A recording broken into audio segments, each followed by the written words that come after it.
बार एक चोर था, उसने सारी ज़िंदगी चोरियाँ ही की थी। जब उसका अंतिम समय आया तो उसने अपने बेटे को बुलाया और समझाया कि बेटा, तुम ज़िंदगी में जब चोरी करते हो तो अपने चोरी करते अगर कहीं कभी पकड़े भी जाओ तो अपने आप को बचाव के लिए कभी किसी मंदिर, मस्जिद, गुरुद्वारा या चर्च की शरण मत लेना।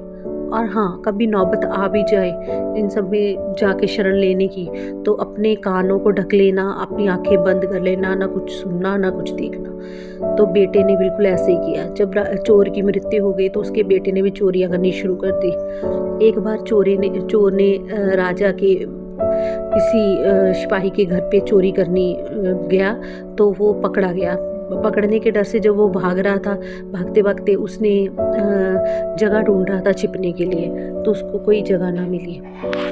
उसने सामने देखा तो एक धर्मशाला थी, तो उसने अपना बचाव तो करना ही था। खैर वो धर्मशाला में छिप गया।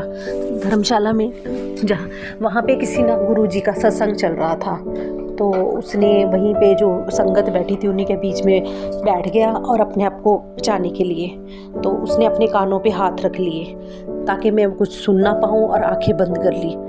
सिपाही ढूंढते ढूंढते इधर उधर आए और चले गए। तो गुरुजी सत्संग कर रहे थे, उन्होंने प्रवचन करते हुए बताया कि किसी भी देवी या देवता का कोई परछाई नहीं होती, किसी का परछाई नहीं बनती। तो जैसे कि चोर के बेटे ने अपने हाथों से कान ढक रखे थे, तो वो चाहता तो नहीं था कि सुनना, पर ये आवाज़ उसके कानों में पड़ गई। खैर उसने सुन लिया, चलो कहता कोई बात नहीं, सुन लिया तो सुन लिया। तो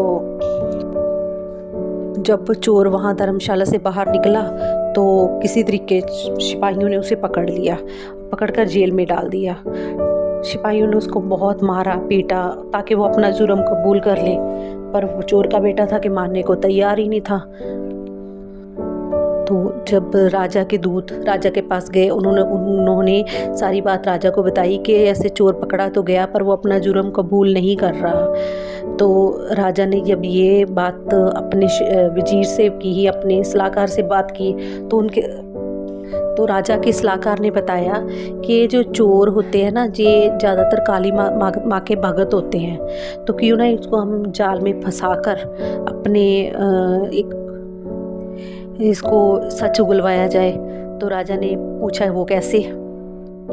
तो राजा के सलाहकार ने राजा को सारी बात समझा दी। तो उस सलाहकार के हिसाब से एक नकली माता का रूप धारण की हुई एक औरत को तैयार किया गया, नकली शेर तैयार करवाया गया, और जैसे वैसे ही विज़न जेल के बाहर बनाया गया, वो जेल के अंदर वैसे ही प्रकाश रोशनी क्रिएट की गई, और उस औरत को शेर के साथ ऐसे प्रस्तुत किया गया जैसे सच में काली माँ का वो रूप प्रकट उनके सामने हुई है। तो चोर ने जैसे ही देखा ना कि ये काली माँ, उसने प्रणाम किया, और वो जो राजा के जो प्लान के मुताबिक उसको माँ को बनाया गया था, तो उसने कहा, उस औरत ने जो माता का रूप धारण किया था, उसने कहा था बेटा तुम डरो मत, मैं तुम्हारे साथ हूँ, तुम अपना जुर्म कबूल कर लो। तो जैसे ही चोर ने सिर माथा टेका और सिर झुकाते हुए कहा, माँ जैसे आप कहोगे मैं वैसा ही करूँगा, तो मैं अपना जुर्म कबूल कर लूँगा। जैसे ही उसने शीश झुकाया, माथा टेका, तो देखा कि माँ की तो जैसे वो बनाए हुए थे, तो वो उनकी तो परछाई है। वो देख के हैरान हो गया कि उस दिन जब मैं सत्संग सुन रहा था, तो जब वो वहाँ गुरुजी प्रवचन कर रहे थे कि किसी भी देवी या देवता की कोई परछाई नहीं होती, पर इनकी तो परछाई है। तो इसी उसी टाइम जो चोर को सारी बात समझ में आ गई, वो राजा का सारा खेल समझ गया, और वो जो माँ का रूप बनाया वो तो उनके पैरों में गिर के माफ़ी मांगने लगा कि माँ मुझे ये फंसाया जा रहा है, मैंने किसी किस्म की कोई चोरी नहीं की, मैंने कोई डाका नहीं डाला। ये वो जो चोर था वो सारा खेल समझ गया, उसने पैरों में गिर के ना माँ के सारी माफ़ी मांगी कि माँ मुझे ये झूठे अपराध में फंसाया जा रहा है। जब वो उस औरत जो माँ का रूप धारण किया तो उसने सारी बात जाके राजा को बताई, तो राजा ने उस चोर को बाइज्जत बरी कर दिया। और जब चोर आज़ाद हुआ तो वो सोचता रहा कि मैं ज़िंदगी में, मेरे पिताजी ने सारी ज़िंदगी मुझे गुरुद्वारे, मंदिर, मस्जिद या धर्मशाला में जाने के लिए मना किया, और यहाँ तक कि सत्संग सुनने के लिए भी मना किया, गलत कामों में डाला। आज अगर मैं 1 मिनट का सत्संग सुना है, एक लाइन सुन ली, तो मेरी ज़िंदगी ने मुझे उस मोड़ पे लाके खड़ा कर दिया कि मुझे मौत के मुँह से बाहर निकाला। अगर मैं पूरा का पूरा सत्संग सुन लेती तो मेरी तो ज़िंदगी की काया ही पलट हो जाती। पर भगवान का 1 मिनट का सत्संग सुनने से मैं मौत के मुँह से बाहर आ गया। अगर मैं पूरा सत्संग सुन लेता तो मेरी तो ज़िंदगी की काया ही पलट हो जाती।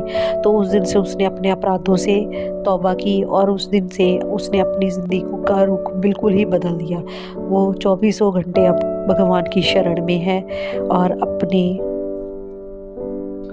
गुनाहों की तौबा कर ली उसने और भगवान के चरणों में उसने अपनी ज़िंदगी समर्पित कर दी।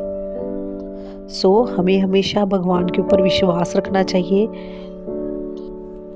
भगवान जो करते हैं हमारे अच्छे के लिए करते हैं।